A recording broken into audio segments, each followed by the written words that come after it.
Lane Kiffin is going to make the decision where he's going to coach next year. Yep. After Saturday's Egg Bowl.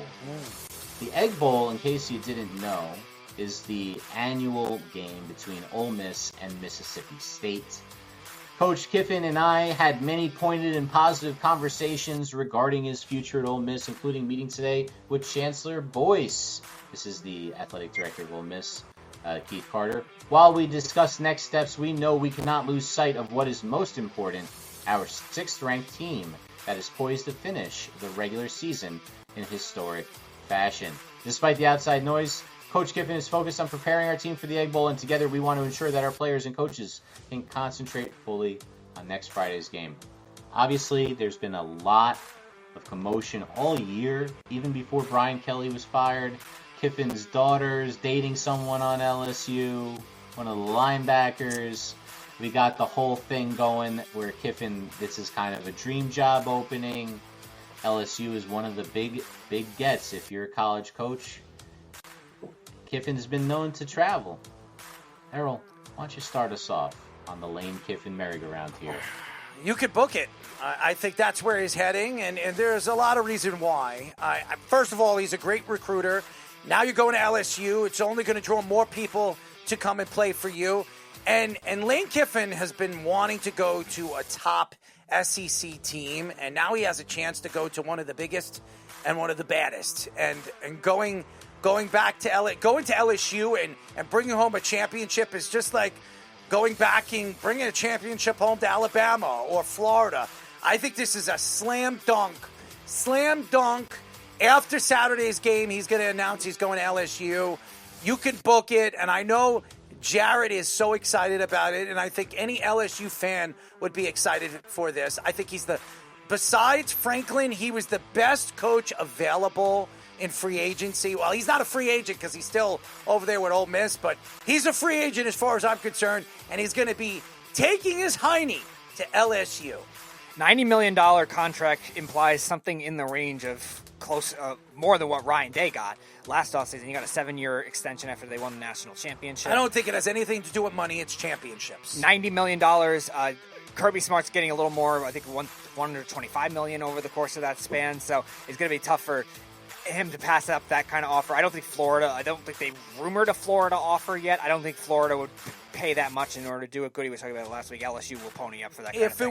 If it was between Florida and LSU and Florida gave him $10 million less, he's going to LSU. Yeah, and again, he's going to make this decision now. Obviously, Ole Miss's game with Mississippi State, I know, Fish, you're mentioning it is a big rivalry with the in-state, but for the college football playoff sake, they're not going to lose a spot. It would take a miracle for them to miss the playoff at this point. They've only lost one game, though, far this year, Ole Miss. He's definitely leaving, but it's literally like, it just sucks for the players, too, because, like, they put in the work and do whatever, and then they've got to deal with the outside thing. Like, they got to figure out something to do this, and Nick Saban brought it up.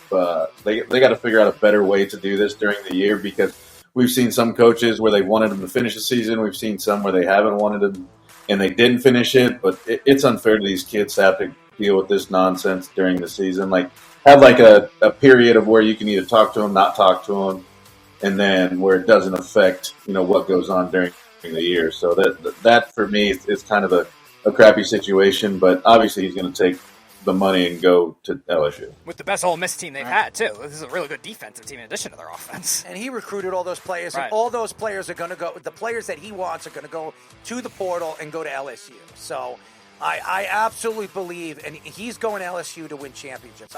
I mean, the money's nice. There's no question. He's going to make the money, but he's going to LSU because this is a dream job for him, and he has a chance to win national championships. And by the way, this will draw him back to the NFL, which really is where he wants to be. I do believe that. Lane Kiffin has always wanted to go back to the NFL and try to prove himself, as the Raiders did him wrong, and he hasn't had a chance to come back since then. So I think there'll be a chance now if he can win a couple of national championships over there at, Louisiana. All right, let's move on to more like intra-college rivalry type stuff. And this is one of your favorite coaches in all of college football, Errol. Dan Lanning, the head coach of Oregon. They had a big win against the USC Trojans this past week. We played a really good team and we beat them. A lot of times we play really good teams that become unranked all of a sudden. That's not our fault. Maybe it is our fault. But all we're worried about is playing the teams we play and doing the job we need to do. We did that job today. I think the proof's in the pudding. Played a good team, we beat them. All we can do next week is try to do the same thing. The conference is a really good conference. It's competitive. Here's the quote that everyone's jumping on. We didn't play Chattanooga State today like some other places. We competed. So with that being said, it's tough playing 9 conference games. It's tough playing in this league, and we got to take advantage of playing a good team today and attacking that. Taking unveiled shots, not even veiled shots, at the SEC, scheduling cupcakes, not as many games against the competition in the SEC. Lanning saying Love it. that, saying the Big Ten is a tougher division. I love it. I love this debate, and I love that he wants to start stuff with all these FCC teams. How you feeling about it, Earl? I love it. You want your head coach to go out there and take shots at some people say the biggest conference and the best conference in all of college football, and then he goes out there and says, hey, you know what? We're playing top-end teams, and these SEC teams are pretty much getting teardrops. And that's why they're making it, and a lot of these SEC teams are making this 12-team tournament and fighting for a national championship. He says, we don't have any easy schedule. We're going out there and we're playing the best, and we should be respected for what we've been doing over the last couple of years. And Danny Lanning, it not only is dominating and has been a dominant coach in college football, this guy could absolutely be a future NFL head coach. He's got a great personality. His leadership he's bold. Everything about him, I want to get him on this show because I love, has anybody seen his speeches before the game and after the game?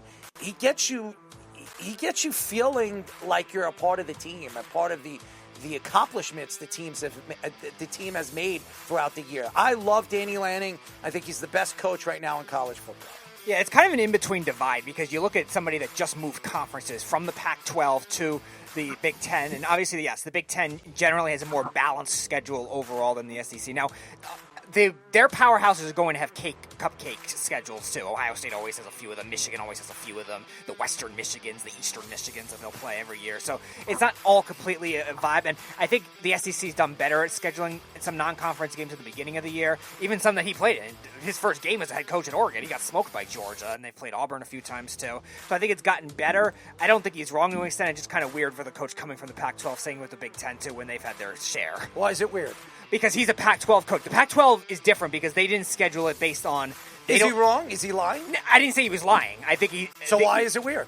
I think him coming from a Pac-12 that had a different type of scheduling format altogether, where they're playing everybody in the same year, like the Big 12 used to as well. And that's where I think it's a little different. Like, why is he not taking shots at the other Big 10 teams just as much, too? Because he wants to take shots at the SEC, because everybody and every single analyst that's gone out there and said the SEC is the best conference in college football, and nobody gives the Big 10 or even the Pac-12 any credit for where they deserve a little bit more credit, because their schedules are a lot more rougher at the end of the season. Well, yeah, they're generally more balanced. I think that the lowest of the low, I think, is where he's getting at it with that kind of thing, too. And they've won the last 2 national championships. Obviously, Michigan cheated to do it, but they've won the last 2 championships. So it's definitely balancing out, where it's going to be like that 2-team super conference that Jeff was saying for a while. Interesting to see. I love listening to him talk. Like, he's been a couple times on game day. The one time he took his shirt off, they lost. He didn't take his shirt off last time.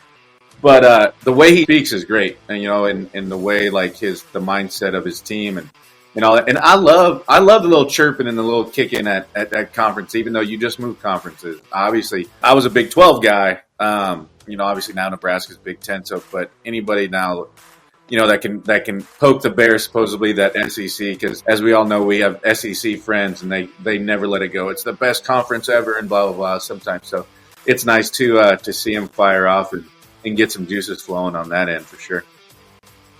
All right, let's move on to the next one we got here. What do we have? Oh, it's one of our favorite stories. Arch Manning. A lot of people wrote him off after a real tough start to the season. You might remember Texas was the preseason number 1. They get rolled by Ohio State. He's looked a little shaky throughout the season. Well, not in the last handful of weeks. Arch Manning, 6 total touchdowns this past week, 2 on the ground, 4 in the air, 18 of 30 for 389, torching Arkansas's defense for nearly 500 yards. 3 touchdowns to DeAndre Moore Jr. It moves them to 8-3 ahead of their final regular season game against undefeated number 3 Texas A&M. They're going to need a lot of help, meaning teams with 2 losses to also lose for them to have a chance to get back into the college football playoff. But they are technically still alive for a playoff spot. Arch Manning, though, in the last 4 games, 3 games over 300 yards passing. Harold. He's going to be the number 1 pick next year. He's not going into the draft this year. He's going to wait. No question he's going to be the number 1 pick next year. And there'll be teams lining up for him, trying to lose out their games to get him at number 1. He's been sensational in his last 3 games. This is why a lot of people compare him to his grandfather and his uncles, but say that he could be better than all of them because he's got the legs, he's got the footwork of his grandfather, but he's got the arm strength of his 2 uncles. This guy, we'll see how he transitions next year because Texas and the Longhorns are going to be favorites to possibly winning or being a part of the national championship next year. And depending on how they recruit and their recruiting class next year, they're definitely going to be there. So I'm not surprised that Arch is starting to figure out who he is as a college football player. I don't think we've seen the best of Arch Manning yet. So that's the crazy thing. So there's a reason it was as highly touted as it was for even like 2 years even before that, even besides the namesake, obviously, with the Manning legacy. Like, talent-wise, we were seeing it as high end of a prospect as you could possibly get. And Fish, you mentioned it too, that going into Texas A&M, could they win? I actually do think they win that game. I'm going to say Texas A&M seems like, are they really that good? Are they really the 3rd best team in the country? It seems like on paper, but they will need way too much help in order to do it. They need Alabama and Vanderbilt probably to lose, or Oklahoma, some combination of those SEC teams, and help from maybe 2 Big 12 teams get in too. So it's going to take a lot for them to get in, but I think they're going to win that game, and Arch is going to play very well in that game. Yeah, it was only a matter of time. I mean, with Arch and everything, that he has going against him, that's tough to live up to, right? I mean, in everything that was put on his plate right away, him turning down all these NIL deals because he wanted to prove himself, then now in all these commercials, and it was good. I mean, he's still a kid, he's still a teenager. Like, we're forgetting that he's still a kid, and we're expecting him to be holier than thou. But no, he's still learning, he's still a kid, and I think he's in the right spot. He has great people around him to be successful, and he's definitely gotten better, and I think he slowed the game down a little bit and just kind of went back to what made him him, and not drinking the Kool-Aid and going back and be like, okay, I have to be great now. Like, I'm good enough, but let's just be good enough now and then get great one game at a time and not try to do it all at once. So seeing that right now. God! All right, we got one more college story to go, and that is got to be the hiring of James Franklin. Can't wait! As Virginia Tech's new head football coach. He is, this move was celebrated by Nick Saban, by Urban Meyer on his podcast. Every veteran coach, everyone basically loves James Franklin, it seems like. Obviously, they lost 3 straight games at Penn State. He was let go. Virginia Tech also let go of their coach after starting 0-3 this season. He now will make $54 million, and whatever buyout money he got out of Penn State going forwards for him.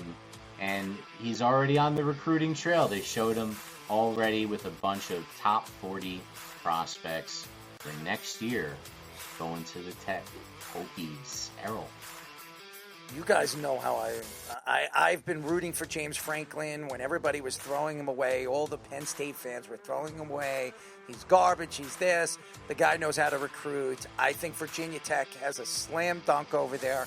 They're going to be in the top 12 in the next 2 years. He's going to recruit the right players. I just think Penn State put a lot of pressure on him. I think the fans put a lot of pressure on him. And he failed to win a national championship a couple of years ago when they were one game away from making the championship game. And ever since then, everybody was throwing him away. He doesn't win big games. He doesn't beat good teams. Da-da-da-da-da. Meanwhile, he's the second winningest coach in Penn State history. I think it's just absolutely ludicrous to think that this guy isn't a good coach. I think this, I agree with Urban Meyer. I agree with Saban. I think this is the perfect guy to go to a school that needs to drive them to the top and go to a school like that. He could have went to Florida. He could have went to LSU. Instead, he took Virginia Tech because he didn't want to take and he didn't want to deal with the media. He didn't want to deal with all the other garbage that he's been dealing with Penn State. Slam dunk. James Franklin's going to be successful over there. Congratulations to him and Virginia Tech. Yeah, it's a conference that's kind of on the fringe with trying to get some good coaches in there, too. Obviously, Mike Norveldo's been in conflict with Florida State, Mario Cristobal, Miami. It's like every flashy coach they try to bring in, it's now all of a sudden going to be on the hot seat. But there's belief that Florida State and Clemson could possibly be moving conferences. It probably won't be the SEC now, but possibly to the Big Ten. And that could leave more room for those recruits to come there. Those recruits to come there because, like you're saying, Fish, James Franklin's already getting the fast track on these recruits as it is, and they don't have those bigger schools stealing them as much. I think it's great. It was only a matter of time. You knew it wasn't going to take long. It's just kind of where he was going to fit in the best, and that was kind of one of the first places that came, to the forefront. And he has the mentality. He's obviously, he's gotten him there. It's can he get over that hump, and will him being able to go here do that? I don't know. I like the hire. I think he's great. The energy's great. It's just, is he going to be able to win the big ones and get him, to the pinnacle of where they want to be? But I think he's the right guy to lead him in that direction to get him off on the right foot for sure.